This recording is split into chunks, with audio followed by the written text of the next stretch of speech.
नाही नाही नाही नाही, तुम्हाला वाटत असेल ही सातारा नगरपालिकेची संडास किंवा शौचालय आहे. अजिबात तसं नाही. ही शौचालय आहे जिल्हा परिषदेच्या मालकीच्या, जिल्हा परिषदेच्या ग्राउंडवरती जी खेळाडूंसाठी बांधलेली आहे ती शौचालयाची अवस्था पहा. सातारकर, आपण साताऱ्यामध्ये राहतो.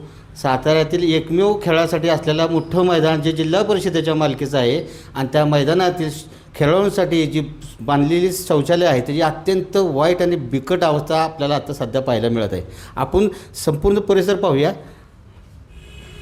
एकंदरीतच हा जिल्हा परिषदेचा परिसर आहे. जिल्हा परिषदेचा मालकीचा हा विस्तीर्ण असा मैदान आपण पाहतोय. हा मैदान सकाळी पहाटे 6 वाजल्यापासून या ठिकाणी गजबज असते. मोठ्या प्रमाणात खेळाडू असतील, सातारकर असतील, आरोग्यप्रेमी सातारकर असतील, हे या ठिकाणी वॉकिंगसाठी रनिंगसाठी येत असतात. काही अकॅडमी जे पोलीस भरतीसाठी असतात ते असतात. काही खेळाडू जे फुटबॉल खेळतात, क्रिकेटचे मॅचेस भरतात या ठिकाणी. याच ठिकाणी मोठमोठ्या सभा होतात आणि या अनुषंगाने या ठिकाणी जिल्हा परिषदेने नागरिकांची गैरसोय होऊ नये, महिला खेळाडूंची गैरसोय होऊ नये याकरिता या शौचालयाची निर्मिती केलेली होती. आपण पाहताय शौचालय 2 भागामध्ये विभागलेलं आहे. या साईडला पुरुषांसाठी विभाग आहे आणि त्याच्या दुसऱ्या साईडला महिलांसाठी. अत्यंत वाईट अवस्था झालेली आहे.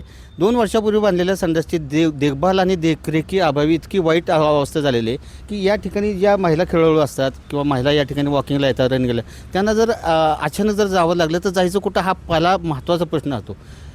गजबजलेलं ठिकाण असतं, मुलांना असतं, शाळेची मुलं येतात, खेळायला येतात, त्यांनी नेमकं लघुशंकेला जायचं म्हटलं तर कुठं जायचं. म्हणजे ही अवस्था अशी झाली की जेव्हा संडास नव्हती त्यावेळी काहीच नव्हतं, पण आत्ता अवस्था अशी आहे की असून खोळंबा नसून बॉम्बाबॉम्ब अशी अवस्था एकंदरीत जिल्हा परिषदेच्या या शौचालयात संपूर्ण परिसर आपण पाहताय. दुर्गंधीचं साम्राज्य पसरलेलं आहे या ठिकाणी. संपूर्ण दुर्गंधी, लोकांना आतली अवस्था वाईट असल्यामुळं कुठलाही व्यक्ती त्या संडासमध्ये जायला तयार नाही आहे. ज्यांना जायचं असेल तो व्यक्ती या ठिकाणी बाहेरच लघुशंका करतो आहे. अशी एकंदरीत ह्या संडासाची दुरावस्था झालेली आहे. सातारकर नागरिक या ठिकाणी येतात, त्यांनासुद्धा या संडासीच्या एकंदरीत अवस्थेमुळं अतिशय मोठ्या प्रमाणात त्रास होत आहे. जिल्हा परिषदेने बांधली होती. बांधण्यामागचं कारण काय होतं तर लोकांना याचा उपयोग व्हावा, लोकांना जो त्रास होतो तो त्रास होऊ नये. मात्र जिल्हा परिषद प्रशासन कुठेतरी संडास बांधून विसरलं की काय अशी अवस्था ठिकाणी. आपण पाहिलं तर इकडं देखभाली नसल्यामुळं काही मद्यपी लोक आत येऊन या ठिकाणी दारू पिले जातात. एकंदरीत वाईट कंडिशन आहे. जिल्हा परिषद थोडक्यात जे त्यांची मुख्य इमारत आहे या मुख्य इमारतीमध्ये असलेले शौचालय अक्षरशः चकाचक्क अवस्थेत आहेत.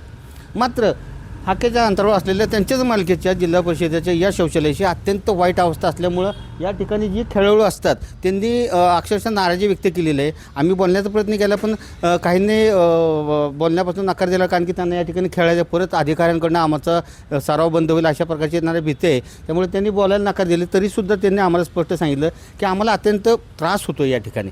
जिल्हा परिषदेने स्वच्छ भारत मोहिमेमध्ये सहभाग घेतला, नावलौकिक मिळवलं, जिल्ह्यात राज्यात क्रमांक मिळवला, काही ठिकाणी देशात क्रमांक मिळवला. अशा एकंदरीत परिस्थितीमध्ये जिल्हा परिषदेच्या मालकीचा, त्यांच्या स्वतःच्या मालकीचा असलेल्या ग्राउंडमधल्या शौचालयाची अशी दुरावस्था या जिल्हा परिषदेच्या अधिकाऱ्यांना दिसत नाही का असा प्रश्न या ठिकाणी जे खेळाडू येतात किंवा जे सातारकर हेल्थप्रेमी आहेत किंवा नागरिक जे चालण्यासाठी वॉकिंगसाठी येतात त्यांच्याकडून हा प्रश्न विचारला जातो आहे. आता पाहूया या एकंदरीत सगळ्या व्यवस्थेवर जिल्हा परिषद प्रशासन काही भूमिका घेणार आहे का, ह्याची देखभाल होणार आहे का, दुरुस्ती होणार आहे. काहीतरी एवढं तरी सांगितलं की जर जिल्हा परिषदेला हे जर जमत नसेल तर जिल्हा परिषदेने सरळ हे शौचालय सुलभ शौचालयाच्या ताब्यात द्यावं.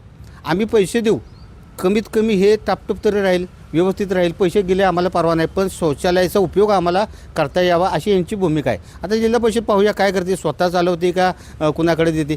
एवढा मोठं जिल्हा परिषद आहे, कोट्यावधीचं बजेट असलेल्या जिल्हा परिषदेने एवढी साधी गोष्ट जर सांभाळता येत नसेल तर यापेक्षा मोठी शोकांतिका सातारकरांसाठी आणि या जिल्हा परिषदेसाठी नाही आहे. तरुण भारतसाठी मी तबरेज बागवान, जिल्हा परिषद मैदान, सातारा.